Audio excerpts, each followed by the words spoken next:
Consistency. Consistency एक ऐसी चीज है जिससे अगर आप अपनी लाइफ में अच्छे से कर लो तो आपको सक्सेसफुल होने से कोई भी नहीं रोक सकता। और ये कोई मजाक की बात नहीं है। नो मैटर आप कितना काम कर रहे हो, कितनी देर के लिए काम कर रहे हो, बस आप उस चीज में कंसिस्टेंट अगर हो तो आपको सक्सेसफुल होने से कोई नहीं रोक सकता। आपको सक्सेस 100% मिलेगी ही मिलेगी। यही है कंसिस्टेंसी का मैजिक। आज की इस वीडियो में मैं आपको देने वाला हूँ एक फुल गाइड ऑफ कंसिस्टेंसी। और मैं ये क्यों कह सकता हूँ, जाके आप मेरे चैनल पे देख सकते हो। मेरे चैनल पे 165 प्लस डेज से लगातार वीडियोस डली हैं। और ये मैं शो ऑफ नहीं कर रहा, बस एक प्रूफ के लिए आपको दिखा रहा हूँ कि मैं भी कंसिस्टेंट हूँ। तो मैं आपको बता सकता हूँ कि रियली में कंसिस्टेंट रहना किसे कहते हैं। First point, build identity not just habits. आपको तो सबसे पहले आपको एक आइडेंटिटी बिल्ड करनी होगी। आप हैबिट्स तो बिल्ड कर लोगे, लेकिन उस चीज की आइडेंटिटी अगर आपके अंदर नहीं आएगी तब आप कुछ नहीं कर सकते। जो हमारी कंसिस्टेंसी होती है ना, वो डिसिप्लिन के साथ स्टार्ट नहीं होती, वो स्टार्ट होती है हमारे आइडेंटिटी के साथ, आपके आइडेंटिटी शिफ्ट के साथ। आपको ये नहीं कहना चाहिए कि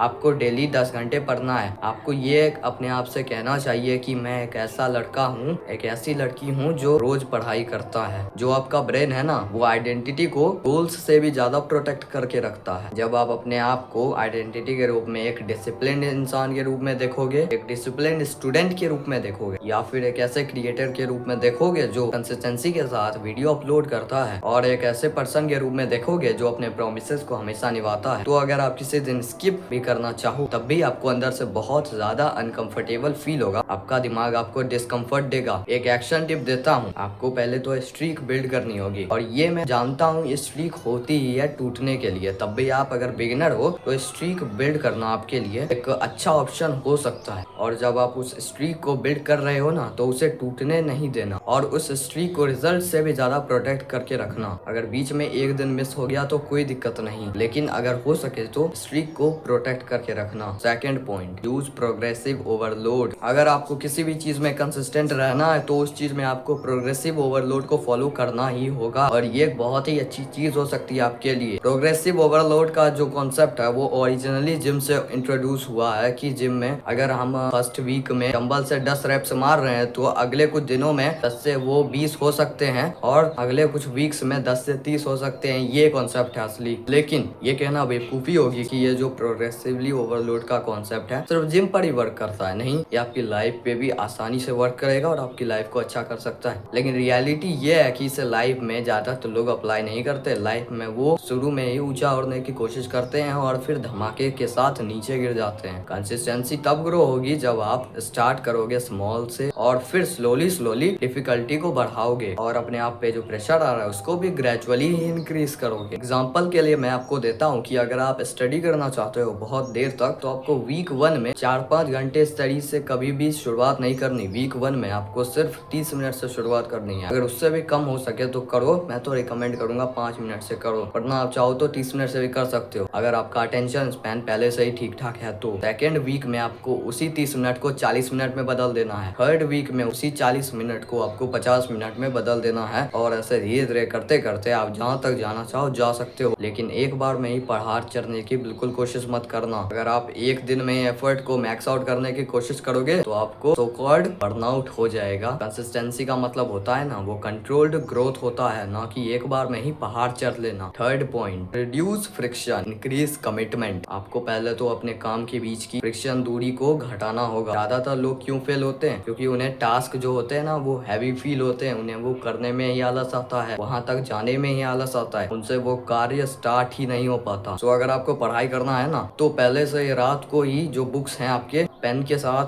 टेबल पे रेडी रखना होगा। आपको सभी चीज वहाँ पे रखना होगा, तभी आपका दिमाग थोड़ा आपको फोर्स करेगा कि सब चीज तो सामने है, आप पढ़ लेने में क्या दिक्कत है। वर्कआउट करने जाना है जिम, तो वर्कआउट के क्लॉथ्स, शूज, जैसे भी आप जाते हैं वो सब सामने होना चाहिए। एक और चीज मैं बता देता हूँ, आपको टाइम भी फिक्स करके रखना होगा किसी चीज का। अगर आप कोई हैबिट परफॉर्म करना चाहते हो ना, तो उसका एक टाइम डिसाइड कर लो कि इस टाइम में मैं डेली इस हैबिट को परफॉर्म करूंगा नो मैटर व्हाट। चौथी चीज जो आपको करनी है वो है रिमूव डिस्ट्रैक्शन डिस्ट्रैक्शंस आपको रिमूव करना होगा, सभी डिस्ट्रैक्शंस को। जब तक आप डिस्ट्रैक्शंस को रिमूव नहीं कर लेते तब तक आप कितनी भी चीजें कर लो, आप अच्छे से नहीं कुछ काम कर पाओगे। और इसके ऊपर तो मैं एक डेडिकेटेड वीडियो ऑब्वियसली बनाऊंगा ही। आपको किसी काम के शुरुआती को आसान बनाना होगा, तभी आप उसे कर पाओगे। और एक मैं आपको रूल देता हूँ जो मैं आपको शुरू में भी बता चुका था कि अगर आपसे गलती से एक दिन मिस भी होता है तो नेवर मिस ट्वाइस। को 2 दिन कभी भी एक स्ट्रीक में मिस नहीं करने, वरना आपका दिमाग उसे करने में बहुत बहाना देगा। एक दिन हो गया, वो इतना ज्यादा कुछ नहीं कहेगा, लेकिन दूसरे दिन में वो आपको नहीं करने देगा वो काम। इसीलिए कभी भी रो में कभी भी दूसरा दिन मिस मत करना, थोड़ा बहुत काम कर ही लेना उस दिन भी। अगर आप एक बार मिस करते हो तो वो आपकी एक मिस्टेक होगी, लेकिन अगर आप दूसरी बार भी मिस कर देते हो तो वो आपके दिमाग के लिए एक पैटर्न बन जाएगा जो तोड़ना बहुत ज्यादा मुश्किल हो सकता है आपके लिए। कंसिस्टेंसी जो होती है ना, वो परफेक्शन के लिए नहीं होती, वो परफेक्शन उसका मतलब नहीं होता। आप कितनी जल्दी रिकवर होके फिर से काम पे लग रहे हो, वो कंसिस्टेंसी का असली मतलब होता है। तो दोस्तों यही थी वीडियो। आई होप आपको ये वीडियो थोड़ी सी भी यूजफुल लगी होगी। Thank you so much for watching this video.